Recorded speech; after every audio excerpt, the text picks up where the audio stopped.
Bueno, exactamente como dice Miguela. ¿Cuál es la diferencia? Que este que está aquí tiene dos rayitas.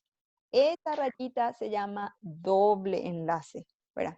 Y hay algunos donde hay hasta 3 rayitas. Esas 3 rayitas se llaman triple enlace. Cuando en vez de que haya una rayita, hay 2 rayitas o 3 rayitas, se llaman enlaces insaturados. Y aquí es donde quieren entrar los radicales que van a meter las bacterias o los radicales libres. Van a estirar una de estas patitas y ahí van a pegarse a la estructura, ¿verdad? Por eso es que se descomponen tan rápido la carne ¿cómo se llama? De el cerdo, de los peces, de las aves. Sin embargo, a la carne de vaca, ¿qué le hacemos nosotros? Mucho que por nada. En bollo por ajá. ¿Y después? Sí, duramos así Cecina, como loco. ¿Cómo se llama? Ah, Cecina. Carlos, Carlos. Sí, muy bien. cecina. Hacemos 20 cecina. puntos. 20 puntos. Hacemos cecina. ¿Y por qué no hacemos cecina entonces de cerdo? ¿Por qué no hacemos cecina de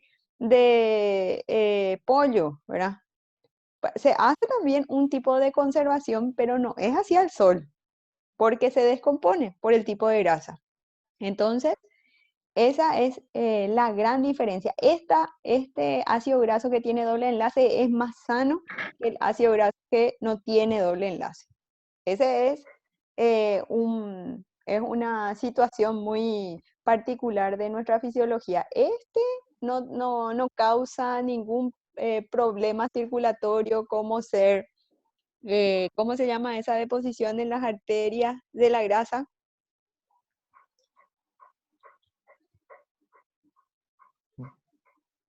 No sé. Cambié de Diabetes. No, diabetes no va a ser grasa en la sangre. Gaseosa. ¿Cuál es la patología que entonces encontramos con el tema de las grasas?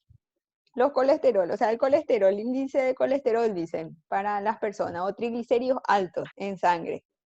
Y eso es porque la grasa que está presente es una grasa saturada, que es la que tiende a alojarse en los vasos y producir la arteriosclerosis, ¿verdad? O la arteriosclerosis, que es la rigidez de las paredes de nuestros vasos y por lo tanto las enfermedades. Y eso es por un problema generalmente de origen alimenticio, porque exageramos con las grasas que son saturadas o grasas malas. Entonces, tenemos esa situación con las grasas que mientras más sanas sean, son insaturadas y a la hora de conservarle requieren más cuidado porque a esas que son más sanas se le quieren unir los microorganismos para descomponerle. ¿Estamos? ¿Ven ustedes mi pantalla ahora? De Sí. las diapositivas. Sí, Metabolismo en rumiantes. Metabolismo rumiante. Con esta explicación termina lípidos. ¿Estamos? Sí. Y ahora yo quiero empezar por lo menos proteína. ¿Puede ser? Un receso. Ya jato eso. O ya, bueno. Y por lo Ya menos, jato.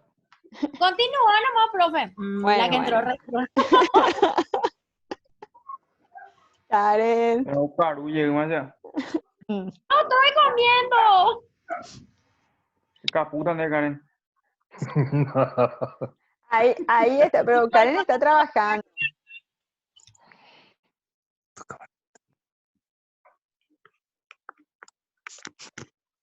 Ahí estoy abriendo entonces Proteína.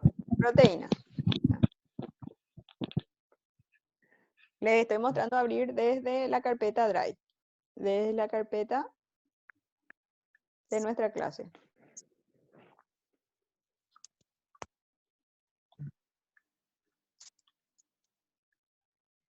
Las proteínas. Las proteínas también son compuestos orgánicos. Bueno, las proteínas que eran... Karen, vos que estás ahí. Contéstame. ¿Qué es ¿Qué son las proteínas? ¿Uniones de qué? Aminoácidos. Aminoácidos. Las proteínas son uniones de aminoácidos y esos aminoácidos tenían particularidades. ¿Cómo eran? Se clasificaban en dos tipos. Esenciales y no esenciales. Y ya ¿Y no contesto más. Omar, ¿Profe? ¿cuál es la diferencia entre un aminoácido esencial y no esencial? Qué pedo. Otro entonces, Carlos, Señora, ¿cuál es la diferencia esencial entre... es el que necesitas digerir y no esencial el que produce el organismo. Ahí estamos de acuerdo. No esencial produce el organismo. Y el Sí, esencial es, puede ser que yo no haya escuchado bien nomás, es el que se es necesita el que necesitas consumir, o sea, exactamente, necesitas de afuera. de afuera. Exactamente. Ese no se puede sintetizar por el organismo, entonces tiene que estar incluido dentro de la ración. ¿Verdad? 40 puntos ya sí. Ay, Dios. Estás pasando en participación, ya está pasando todo. Encima de esto queda todo grabado, Carlos. Y sí, por eso. ¿Cuál es la función principal de las proteínas? Tiene una función plástica, es decir, forma músculo. Es también en parte estructural porque los músculos le dan forma a nuestro organismo, pero no así como el esqueleto. El esqueleto es como la varilla dentro de la construcción. Y eh, las proteínas hacen las veces del hormigón, ¿verdad? Del cemento que le da mayor estructura o más fortaleza a esa estructura. Estos compuestos, como son orgánicos, tienen en su composición al carbono, el hidrógeno, el oxígeno y algo diferente que es el nitrógeno y algunos de ellos tienen al azufre. ¿Verdad? Ese es azufre, ¿verdad? Aquí vemos la estructura de un aminoácido. La estructura de un aminoácido tiene a un carbono central, que es este que está en blanco, tiene un radical que es amino, que es este NH2. Tiene un radical carboxilo como los lípidos, COOH, y tiene una cadena carbonada que es esta R. O sea, esta R le parece a los carbohidratos. Si yo le tapo a este NH2, quise tapar con mi mano acá en la pantalla y no me va a tapar. Si yo le tapo a este NH2, se queda radical, carbono y COH. Esta es la estructura de un ácido graso. Entonces, medio que los carbohidratos, los lípidos y las proteínas o los aminoácidos tienen la misma estructura. Son todos iguales. Por lo tanto, todos ellos se pueden formar entre ellos. Pueden hacer de cadena para formarse. De un aminoácido se puede formar un lípido, de un lípido se puede formar un carbohidrato. Por eso es que son tan importantes dentro de la nutrición. Los aminoácidos se unen entre sí por medio de un enlace peptídico, pero son proteínas recién a partir de más de 50 aminoácidos unidos. Menos de 50 se llaman polipéptidos, hasta 20, y menos de 20 oligopéptidos. ¿Por qué nos importa eso? Porque en nutrición animal no solamente se da de comer a los animales con proteínas. Ustedes saben que a los rumiantes se le da urea en la alimentación, Sí, y la urea sí. no es proteína. Es un compuesto que tiene nitrógeno, pero no es proteína. Se llama compuesto nitrogenado no proteico. Acá vemos los aminoácidos esenciales, que vemos que son 10, ¿verdad? Y vemos la clasificación de las proteínas. Las proteínas se clasifican en sencillas, si cuando se degrada solamente dan aminoácidos, y compuestas cuando aparte de aminoácidos hay otro tipo de grupos o estructuras químicas. Por ejemplo, si se llama glucoproteínas, ¿qué hay aparte de aminoácidos? Glucosa. Glucosa. Si se llama lipoproteína, lípidos. Lipo. Sí. Lípidos. Bien, Lucía, bien, Karen. Y si hay cromoproteína, si se llama cromoproteína, Ahí ya me perdí. Sangre. la sangre tiene una cromoproteína muy importante que sin esa no vamos a poder respirar. Oxígeno. Díganos. que transporta el oxígeno. Glóbulo rojo. En el glóbulo rojo está. ¿Cómo se llama? HB, ¿a qué cómo es? Sí, HB, ¿qué es? ¿Cómo se llama? Pero no me acuerdo HB. Hemoglobina. Hemoglobina. Hemoclorofilo. Y la hemoglobina, ¿cómo es? El grupo hemo es el pigmento, ¿verdad? Sin eso, El que le da nosotros el no vamos. color, Exactamente. ¿verdad? Sí. Y ahí es que nosotros tenemos de repente las anemias de acuerdo a la cantidad del pigmento que tenemos, ¿verdad? En un tipo de anemia. Profe, las proteínas sirven para reconstruir el músculo. Sí. Solamente de la proteína se puede formar músculo como tal, Ah, los yo aminoácidos esenciales. pregunto nomás cómo algunos atletas consumen bastante. Sí. Y ese es un tipo de, ahí está Karen, que es nuestra nutricionista humana, va a explicarnos, o sea, ella después nos va a reforzar una idea, una teoría bastante particular de esa dieta que es hiperproteica, ¿verdad? Que es dificilísimo para todos los organismos formar músculo. Le cuesta muchísimo formar músculo a todos los organismos, por eso es que el atleta tiene que tener un cuerpo magro, pues tiene que haber un predominio de músculo en relación a la grasa. ¿Es así, Karen? Profe, así mismo. Por eso tienen que consumir más proteína para que al perder durante la actividad física, los deportistas pierden peso. Y lo que no tienen que perder es masa muscular. Entonces, lo que tienen que perder en teoría es grasa. Entonces, por eso se le da una dieta con mayor porcentaje de proteínas para que no pierdan proteína y no pierdan músculo. Y Karen, ¿cuál es el problema que puede tener esa dieta? ¿Se puede mantener por tiempo o no esa dieta? Los Caca problemas más. renales. Exactamente. El Es que, metabolismo de la proteína se hace principalmente a nivel renal y si nosotros excedemos la concentración, o sea, no es que se exceda nomás, sino que se mantenga por mucho tiempo, ocurren los daños renales. Por eso cuando se hace una dieta hiperproteica hay que tomar mucha agua para poder ayudar a la eliminación. Exactamente, ¿verdad? Entonces, ahí se pueden relacionar con su misma experiencia. Si, ¿a qué se quiere referir toda este conocimiento? Es que no pasa solamente en los animales, pasa también en los humanos. Todo lo que le pasa a los humanos es lo que yo estoy utilizando para poder explicarles monogástricos. Y el que es un capo en todo sentido es el rumiante, que tiene un metabolismo muy particular y que puede transformar todo. Lucía.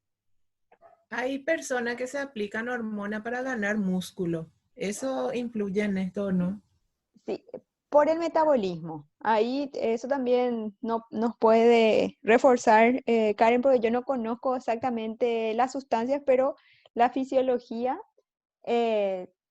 dice que el metabolismo en un macho es mayor que en una hembra. Por eso es que el costo energético para un macho es acelerado en comparación a la hembra, ¿verdad? Por eso es que las hormonas que se utilizan justamente lo que tratan es de disminuir ese catabolismo, se llaman anabólicos por eso, ¿verdad? Entonces tratan de disminuir el costo. Y sin embargo, las hembras, o sea, las mujeres, para poder conseguir ese cuerpo fitness, se usan alfa-adrenérgicos, se llaman las sustancias, ¿verdad? Que aceleran el metabolismo y gastan más en las reservas de grasa, pero no la contextura física, la expresión fisiológica, la anatomía cambia completamente el El tiempo rasgo. va a poner a las chicas a ver qué linda voz tienen. ¿Qué? Que si le hablan a una de las chicas que están, o sea, que las que están en proceso con normalmente las que van a concursar, qué linda voz tienen las chicas. Les afecta la voz, ¿verdad? Pero La cambia voz, luego. o sea, El tienen sus cuello, rasgos fisiológicos bellos. bello, sí. Es algo El que hombre deja. en el hombre no se ve tanto, pero afecta en otro sentido, en el líbido. Ah, Pero en las depende mujeres del sí se ve tiempo. mucho más. Mm. Bueno, esos son Estas ya son como es características anexas que nos van a ayudar a entender mejor y que vemos que no es solamente comer, sino que también es recurrir a otros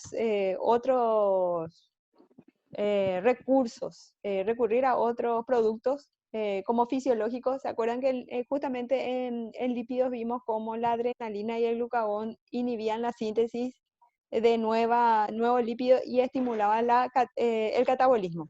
¿Por qué? Porque el pobre animal está pensando que tiene que huir, entonces jamás ese va a engordar. Porque siempre esta nutrición que nosotros estamos hablando acá es una nutrición que busca que los animales engorden. Y sin embargo, en Ujú. los humanos pasa al revés, que se trata de que por el ritmo, por el tipo de tecnología de alimento que tenemos como humanos, tendemos a engordar, ¿verdad? Entonces busca más o menos mantener un peso ideal. Casi Acá, lo mismo, profe, ocurre en los animales cuando se le aplica, ponerle que se le aplica vitamina, pero si no se le da a consumir, no le resulta eso. no. Y los animales son muy otra vez selectivos. Ahora cuando vean las tablas van a ver cómo cada materia prima se comporta de manera muy particular en cada especie. Yo puedo tener, acá está el compuesto nitrogenado, no proteico. Es un alimento, pero yo no le puedo dar a un perro ni a un gato, ¿verdad? Porque lo voy a matar. Sin embargo, tengo que estudiar este compuesto porque sí es de gran utilización o gran utilidad para el bovino o para la oveja o para la cabra. Y eh, lo que le dé a la vaca, no puedo usar en la misma proporción con ovejas ni cabras, porque por más de que sean rumiantes, la cantidad que consumen, su tolerancia es ligeramente inferior. Los compuestos nitrogenados no proteicos están presentes entonces en el forraje, en el heno y en el ensilado. Y también están presentes en los alimentos concentrados y en semillas maduras, pero en cantidades reducidas. Hay en los dos, pero en diferentes proporciones. En el pasto hay más, en el heno hay más, en el ensilado hay más y en los concentrados hay menos. Los monogástricos. En los monogástricos, la proteína de alto peso molecular tiene que bajar a un compuesto de bajo peso molecular y llegar hasta aminoácidos. Se absorben solamente los aminoácidos, no se absorben otras estructuras. ¿Cómo se bajan los pesos? A través de enzimas. Las enzimas están presentes desde el estómago. El primer compuesto que nosotros vemos que se digiere ya a nivel del estómago. La pepsina está en el estómago, luego empieza en el intestino, la tripsina, la quimotripsina, la elastasa. Y después vemos a la carboxipeptidasa A, carboxipeptidasa B y las aminopeptidasas. Estas enzimas se dividen en dos otra vez. Hay unas que atacan en el medio de la estructura, se llaman endopeptidasas, y hay otras que atacan a los extremos, que son las exopeptidasas. Las endopeptidasas son la pepsina, la tripsina y la quimotripsina, y las exopeptidasas son las carboxipeptidasas y las aminopeptidasas. Los lugares de digestión empiezan en el estómago, primero con una desnaturalización del ácido clorhídrico. La proteína se desnaturaliza, dice, y en la química la desnaturalización es que cambien su estructura a algo que ya no pueda volver a su origen. Por ejemplo, el huevo se desnaturaliza con el calor y cambia la estructura de la, por ejemplo, yema y clara de un estado viscoso semisólido a un estado sólido. Y eso es irreversible. Lo mismo hace el ácido clorhídrico. Le desnaturaliza la proteína y luego eso es un paso que ayuda a que la pepsina actúe. O sea, la pepsina sin el ácido clorhídrico no va a tener el mismo efecto. El ácido clorhídrico lo que hace es disminuir la resistencia de la proteína para ser atacado por la pepsina. Luego, ese alimento predigerido va al intestino delgado y es atacado por las enzimas de origen pancreática hasta que lleguen a aminoácidos libres y pequeñas cantidades de péptidos que van a otra vez ser atacados por la peptidasa a nivel del epitelio intestinal y absorbidos por las paredes intestinales por medio de transportadores activos. Y encima, cada transportador tiene inclinación por cada tipo de aminoácidos. Hay transportadores para los aminoácidos neutros, los aminoácidos básicos, los aminoácidos ácidos. Cuesta un montón que se absorban los aminoácidos en energía, tiene un coste energético. Y necesita sí o sí de algunas sustancias, por ejemplo la vitamina B6.